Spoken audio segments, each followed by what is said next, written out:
Hai everyone, welcome back di channel kita Lead Agent Property Surabaya. Bersama saya Stefanus Kristianto, dan episode kali ini kita berada di perumahan mewah Surabaya Barat teman-teman, yaitu Grand Harvest. Bisa kalian lihat sendiri, ini gate-nya aja semewah ini. Dan kali ini kita akan melihat satu rumah yang cukup menarik, yaitu rumah di boulevardnya Grand Harvest. Nah, sebelum kita masuk lebih lanjut lagi, perumahan ini kita harus tahu dulu nih developernya siapa. Ya, jadi untuk Grand Harvest sendiri didevelop oleh PJM Group dan juga Abdel Nusa. Nah, Abdel Nusa ini terkenal banget kan di Jakarta, kalau misalnya kalian pernah dengar. Dan untuk yang manage perumahan ini sendiri adalah Profes. Nah, mungkin yang di Surabaya lebih kenal Profes ya teman-teman. Oke, dan nanti kita akan juga melihat beberapa fasilitas menarik yang ada di Grand Harvest ini teman-teman. Karena Grand Harvest ini juga terkenal sebagai selain lingkungan yang mewah, juga lingkungan itu banyak yang hijau, ada berbagai macam fasilitas lain-lain.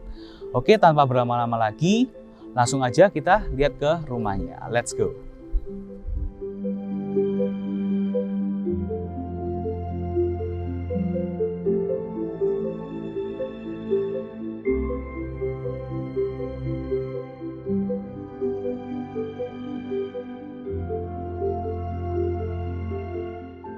Sekarang kita sudah berada di depan rumahnya tipe Farmington yang tadi sudah aku mention. Dan posisinya ini ada di Boulevard Jalan Perumahan Grand Harvest-nya teman-teman. Jadi ini benar-benar prestis banget. Juga sebuah alamat yang bisa kalian banggakan ketika kalian beli rumah di sini. Nah, untuk spek dari rumah ini, kita mulai dari luas tanahnya. Luas tanahnya adalah 7x18 atau 126 meter persegi dengan luas bangunan sekitar 150 meter persegi. Dengan 3 kamar tidur, 2 kamar mandi, dan ada 1 kamar tidur pembantu dan 1 kamar mandi pembantu. Dengan area servis yang terpisah juga. Oke, kita langsung aja lihat rumahnya. Kalian bisa lihat ya, taman depan rumah ini adalah lebih ke tropical modern minimalis gitu ya. Dibandingkan sama perumahan-perumahan yang biasa, ini bangunannya lebih unik, lebih prestisius, dan juga lebih timeless. Jadi ketika beli rumah di sini mungkin ditempatin 10 tahun, 15 tahun itu bentuknya masih tetap enak dilihat di mata. Gitu ya. Kita bisa lihat di sini untuk carportnya sendiri ada cukup untuk 2 mobil ya. Jadi lebar banget, karena lebarnya 7 jadi nggak perlu bingung konsepnya 2 mobil. Kita bisa masuk di sini, bisa lihat ada taman juga. Ini nanti ada untuk area servis yang terpisah. Nanti kita akan juga tour lebih lanjut lagi. Sekarang kita langsung masuk ke pintu utamanya. Bisa kita sambil masuk. Ketika kita masuk, langsung kita masuk ke area foyer ya, atau area terima tamu. Jadi area terima tamu juga cukup nyaman. Ada area tempat untuk duduk, ada jendela juga yang cukup besar, dan juga ada jendela yang bisa melihat ke area dapur. Let's go inside. Setelah area foyer, ini adalah area dining room sekaligus juga area living room ya. Jadi buat santai keluarga, buat makan, ini juga tempatnya nyaman banget. Dan juga ceilingnya juga tinggi, jadi nggak bikin pengap. Dan overall oke banget untuk size rumah, untuk keluarga yang kecil, untuk keluarga yang minim sekitar keluarga yang 4-6 orang itu sudah cukup banget. Dan di sebelah area dining ini ada semacam pantry ya teman-teman. Ada ini untuk taruh kulkas, ada ya sekitar untuk ini ya dapur kering. Di sebelah dapur kering ada taman belakang, space area taman belakang juga bikin cahaya natural light itu bisa masuk. Kayak gitu. Nanti kita bisa lihat juga ke sana. Lanjut ke area service. Oke. Nah, jadi yang bikin enak di rumah ini juga selain area servisnya terpisah, dapur utama juga terpisah. Jadi ketika kalian masak atau orang rumah masak itu nggak baunya atau sirkulasi udaranya nggak terganggu karena asap di dapur. Juga sekaligus di sini ada kamar tidur pembantu dan kamar mandi pembantu dan akses terpisah. Jadi kalau misalnya mau buang sampah, mau ada belanjaan masuk, itu nggak perlu lewat pintu utamanya. Oke. Setelah itu, ini juga ada area kamar mandi yang terletak di bawahnya tangga. Jadi, yang unik dari rumah ini, selain rumah ini desainnya bagus, tapi juga dia memanfaatkan space-space yang ada di rumah. Jadi, efisien ya teman-teman. Memanfaatkan space-space yang biasanya nggak dipakai itu dibikin fungsional, seperti itu. Oke, Aku juga akan mention di sini ada satu kamar tidur di lantai 1 ya. Jadi ini buat misalnya ada keluarga-keluarga yang senior nggak perlu naik turun tangga, bisa tinggal di sini.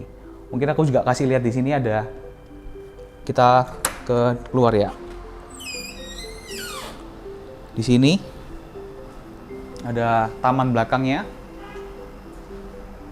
Jadi buat nyantai pun juga enak ya, sore-sore kita duduk-duduk di sini. Pokoknya nyaman banget lah gitu. Yuk kita lanjut ke lantai 2-nya.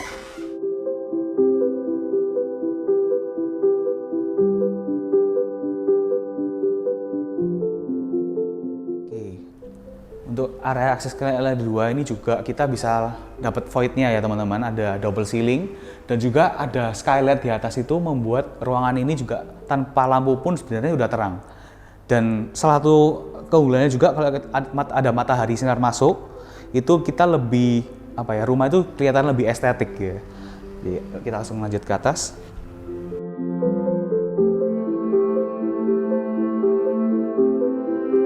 Kita langsung disambut di area workspace ya. Kalau bisa ngomong, sebenarnya ini bisa difungsikan sebagai kamar, cuman untuk di rumah contoh yang kali ini dia difungsikan sebagai ruang kerja, yang dimana itu sebuah kebutuhan sekarang di masa pandemi gini kan ya.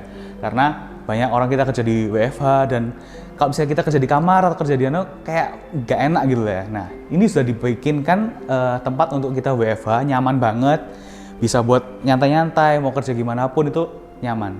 Jadi cukup memanfaatkan juga space di rumah ini gitu. Terus not to mention juga di sebelah sini juga ada kamar tidur satu ya, cukup luas juga buat king bed size ataupun queen bed size juga cukup. Untuk kamar mandi juga ada di sini, kamar mandi untuk di lantai 2. Oh iya, aku juga mau mention di rumah ini selain dia memanfaatkan space juga, dia ada memanfaatkan juga smart home ya teman-teman. Jadi smart home mulai dari pintu ya, CCTV, dan juga beberapa lampu-lampu yang ada di rumah, sekaligus juga area yang kita lagi akan aku kasih lihat. Oke, lanjut kita masuk ke kamar utamanya. Nah ini salah satu fitur yang menarik juga, aku akan coba langsung ya. Hey Google, open the curtain. Ya. Jadi karena rumah ini sudah smart home, kita bisa langsung kasih tahu ke Google untuk bukain gorden kita ketika kita pagi-pagi.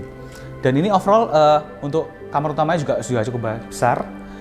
Dan di kamar utama ini ada kamar mandi khusus untuk kamar utamanya.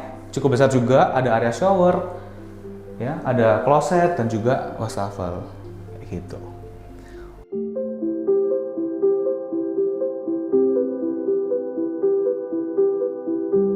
Oke, lanjut next ke bagian yang part aku paling suka juga, yaitu balkoni gardennya. Ya, silakan. Nah, bisa dilihat nih view-nya juga. Kita langsung melihatnya ke area boulevard. Jadi nyaman banget. Kita pulang rumah, kita udah capek gitu ya, bisa santai-santai di rumah ini, di balkoni, dimanapun ada banyak space-space atau tempat-tempat yang bisa buat kita santai.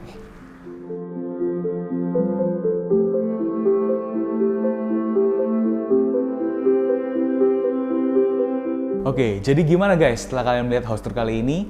Menurut kalian rumah ini cocok gak sih buat kalian? Atau gimana menurut kalian? Kalian bisa komen di bawah.